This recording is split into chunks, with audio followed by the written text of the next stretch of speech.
Here is a list of the top 6 ball handlers in NBA history.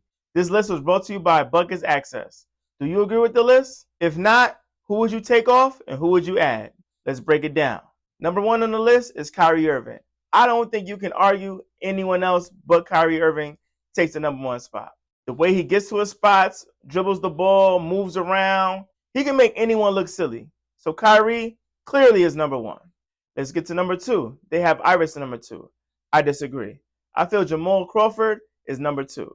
He can technically be number 1B right behind Kyrie Irving. But to save the argument, he's clearly number 2 in my opinion. His bag is so crazy, he can do whatever he wants with the ball. I feel like Iverson had a killer crossover, but he didn't have a deep bag. He can get to his spots, he can do what he want to do with the ball and make you look silly, but I don't think he has nothing on Jamal Crawford. Which brings us to number 4, Steph Curry. Out of all the people on this list, Steph Curry has the most underrated bag ever. Just ask Chris Paul. He made him look silly too many times. Number 5, Isaiah Thomas. Isaiah Thomas is good at number 5, but you got to remember, he played in the 80s and the 90s. So, yeah, he had moves, but those moves were 80s and 90s moves. But he had handle, though.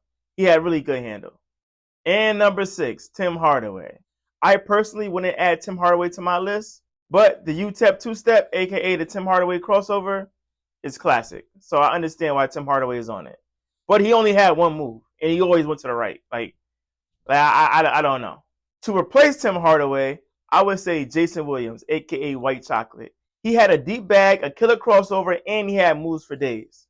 On my list, I would have Kyrie Irving at number 1, Jamal Crawford at number 2, Steph Curry at number 3, Iverson at number 4, Isaiah Thomas at number 5, and Jason Williams at number 6. Do you agree with Bucket Access list, or do you agree with my list? If not, make your own list and add it to the comments.